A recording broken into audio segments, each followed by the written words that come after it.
आप सभी का वेलकम है आज के सेशन में। दोस्तों, मुजफ्फरपुर से हिंदुस्तान पेपर का न्यूज़ निकल के आ रही है। लिखा हुआ है, समंजन के बाद तय होगी स्थानांतरण के लिए रिक्तियां। यानी पहले रेशनलाइजेशन हो जाएगा, उसके बाद जो है रिक्तियां मांगी जाएगी ट्रांसफ़र को लेकर के। ठीक है, पढ़ते हैं क्या लिखा हुआ है। बहुत इंपॉर्टेंट कटिंग है। आप देखेंगे सारा कुछ रेशनलाइजेशन कैसे होगा, किसको वरीयता मिलेगा, किस प्रकार से मिलेगा। अगर क्लास कम है तो वहाँ स्टूडेंट और शिक्षक अनुपात सही रहने पर भी वहाँ से ट्रांसफ़र होगी। ऐसा सारा रिपोर्ट इसमें लिखा हुआ है। देखेंगे, वीडियो में बने रहेंगे। तो मुजफ्फरपुर से निकल के आ रही है और लिखा हुआ है, शिक्षा विभाग ने शिक्षकों के स्थानांतरण और सामंजन को लेकर बड़ा निर्णय लिया है। अब शिक्षकों के स्थानांतरण के लिए रिक्तियां सामंजन के बाद ही तय होंगी। सामंजन जिले के स्तर पर नहीं बल्कि राज्य स्तर से किया जाएगा। सभी जिलों को इस संबंध में निर्देश भेजा गया है। यानी कि रेशनलाइजेशन जो होगा राज्य स्तर पर होगा, सिर्फ जिले स्तर पर नहीं। डीओ नहीं करेगा। डीओ सिर्फ क्या करेगा, सभी से रिक्तियाँ मांग कर अब भेज दिया जाएगा राज्य को और राज्य वहाँ से करेगा। अब देखे होंगे कि सारे जिला जो है मंगलवार को वीसी हुआ था, शिक्षा मंत्री किए थे वीसी, तो सारे जिलों को निर्देश दिया था कि सारा जो है रिक्तियाँ मांग लीजिए। अब देखे होंगे सबके स्कूल से रिक्तियाँ जा रही होंगी विषयवार शिक्षक और बच्चों का अनुपात के अकॉर्डिंग, उनकी संख्या भी मांगी गई है। ये रिपोर्ट चला जाएगा, उसके बाद राज्य स्तर से सबका रेशनलाइजेशन होगा। जिले स्कूलवार शिक्षकों और बच्चों की संख्या की रिपोर्ट देंगे। इसके बाद जिले में स्थानांतरण के लिए उपलब्ध रिक्तियां तय होंगी। सामंजन में केवल बच्चे ही नहीं बल्कि स्कूलों की कक्षाओं की संख्या भी आधार बनेंगे। छात्र शिक्षक संख्या मिलने के बाद सभी जिले के डीओ डीपीओ को ट्रेनिंग दी जाएगी। देखिए, सिर्फ ऐसा नहीं मानिए कि बच्चा पर्याप्त है और शिक्षक भी पर्याप्त है तो हम लोग नहीं जाएंगे, रेशनलाइजेशन हमारा नहीं होगा। अगर कक्षाएं कम है वो भी आधार बनेंगे। आपका कक्षा कम है, शिक्षक ज़्यादा है, बच्चे ज़्यादा हैं, तो वो भी आधार बनेगा आपके रेशनलाइजेशन में। यानी कि कक्षा कम है और शिक्षक ज़्यादा हैं, बैठे रहते हैं, जगह नहीं मिलता है, एक ही क्लास है, कई शिक्षक एक साथ नहीं ले सकते क्लास, तो वैसे जगह पे कक्षा कम होने के कारण वैसे को भी ट्रांसफ़र रेशनलाइजेशन के माध्यम से किया जा सकता है। इसको लेकर विभाग की ओर से आयोजित वीसी में मुजफ्फरपुर समेत कई जिलों ने 60 बच्चों पर 2 शिक्षक का मुद्दा उठाया था। हिंदुस्तान में प्रकाशित खबर का हवाला देते हुए मुद्दा उठाया गया कि यदि एक शिक्षक अवकाश पर जाते हैं तो सिर्फ एक शिक्षक के सहारे स्कूल कैसे चलेंगे।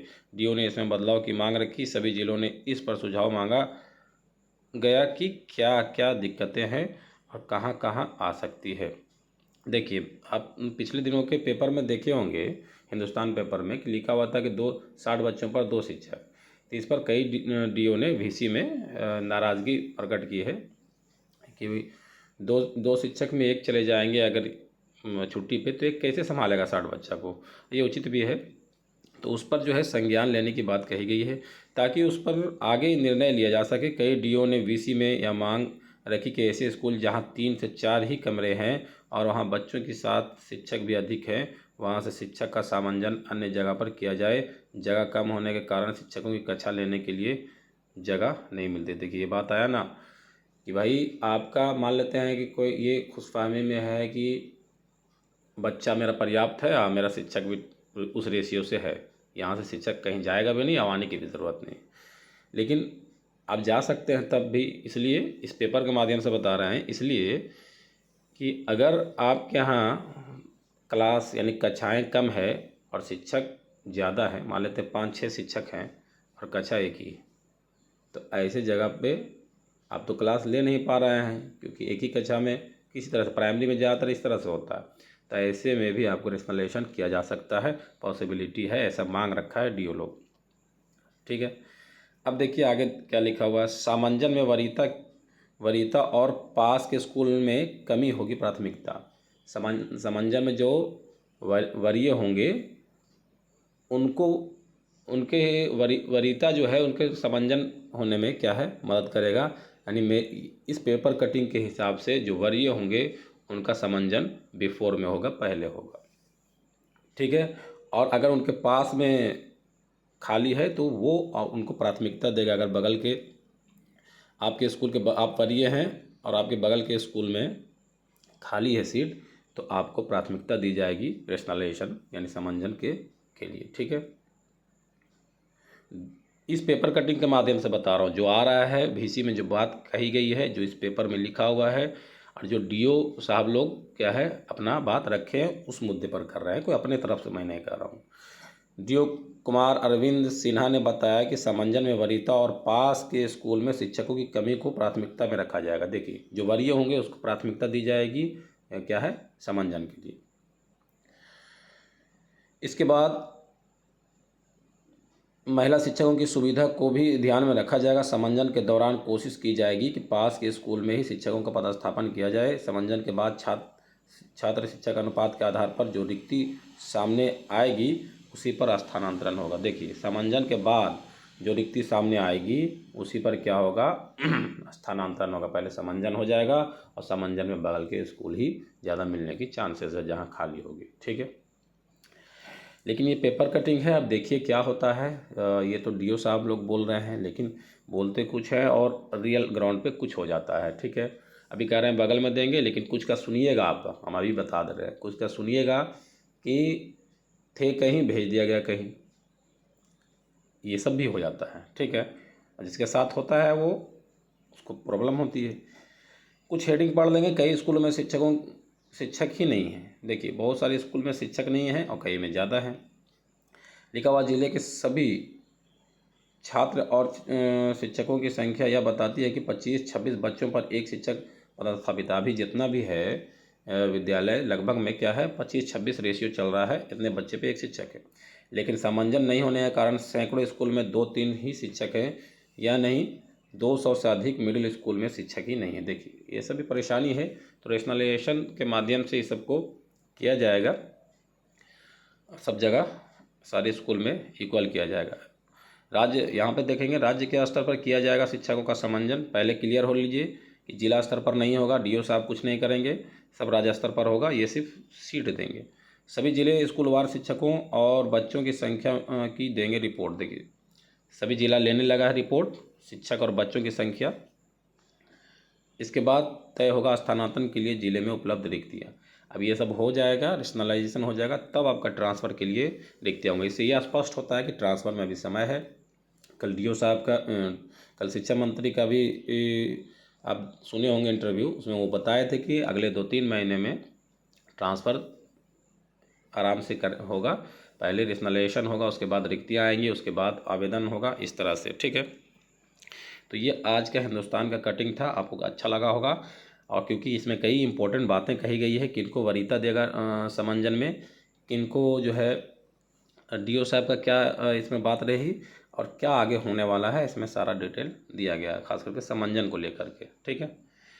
अब एक और पेपर कटिंग आप देखेंगे, उसमें आपको क्लियर लिखा हुआ है, उसमें और समझेंगे आप। लिखा हुआ है, आज खुलेगा शिक्षक तबादला पोर्टल।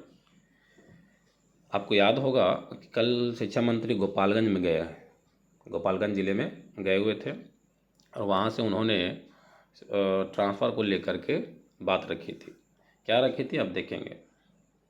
शिक्षा मंत्री ने कहा, क्या कहा, शिक्षकों के तबादले के लिए गुरुवार से पोर्टल खुल जाएगा। अब आज गुरुवार है, तो गुरुवार से पोर्टल खुल जाएगा, ऐसा शिक्षा मंत्री ने बताया है। शिक्षक मन चाहे स्कूल में स्थानांतरण के लिए ऑनलाइन आवेदन कर सकेंगे। बिहार के शिक्षा मंत्री मिथिलेश तिवारी ने गोपालगंज के पत्रकारों से कहा है कि बिहार के स्कूलों में गुणवत्तापूर्ण शिक्षा के लिए सरकार ने काफ़ी मंथन के बाद शिक्षकों का मनचाहा स्थानांतरण का निर्णय लिया गया।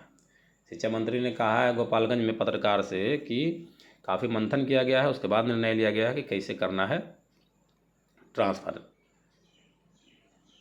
और कई राज्य घूमे हैं, वो भी डिटेल में दिए हैं। महिला शिक्षकों को नज़दीक की पंचायत और पुरुष के शिक्षकों को बगल के प्रखंड में स्थानांतरित किया जाएगा।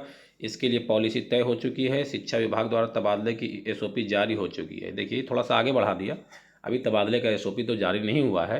यही है ना, पेपर थोड़ा सा 2 कदम आगे चलता है। तबादले का SOP अभी जारी नहीं हुआ है, उसी का हम लोग वेट कर रहे हैं। जल्दी जारी होगा, आज हो कल हो जब भी हो, और SOP आ जाएगा तो सारा सिस्टम समझ में आ जाएगा।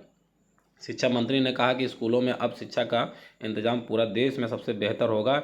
इसके लिए यूपी, राजस्थान, दिल्ली, हिमाचल की शिक्षा की स्थिति का अध्ययन करने के साथ देश के प्रमुख शिक्षावादियों से मशवरा लेकर बिहार में लागू करने की तैयारी चल रही है। देखिए, आप सुने होंगे कि पिछले कुछ दिनों में शिक्षा मंत्री अलग अलग राज्यों में गए थे, वहाँ के सिस्टम को समझने, शिक्षा सिस्टम को समझने, जैसे यूपी, राजस्थान, दिल्ली, हिमाचल ऐसे राज्यों में गए।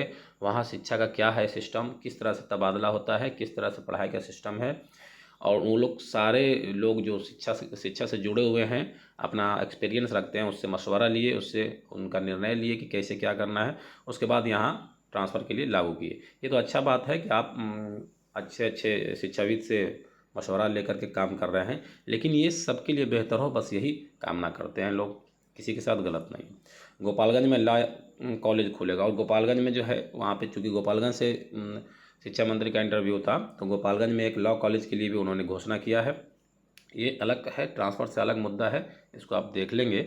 तो आज हम लोग 2 रिपोर्ट को पढ़े कि आज से खुलेगा तबादला। देखते हैं तबादला पोर्टल आज से खुलता है या नहीं शिक्षा मंत्री के अकॉर्डिंग। और रेशनलाइजेशन के लिए आपको समंजन के लिए कहानी पिछले कटिंग में बताए कि रेशनलाइजेशन किस प्रकार से होना है। इसमें हम लोग देखे थे रेशनलाइजेशन समंजन के बाद तय होगा स्थानांतरण के लिए। तो अभी समय लगेगा, लेकिन पहले समंजन हो जाएगा, रेशनलाइजेशन हो जाएगा, और किस बेसिस पर होगा और वरीयता का क्या सिस्टम है, ये आप लोग समझ पाए। कैसा लगा वीडियो? अच्छा लगा होगा तो लाइक, सब्सक्राइब और शेयर ज़रूर करेंगे, और इसी तरह का वीडियो के लिए बने रहेंगे। धन्यवाद।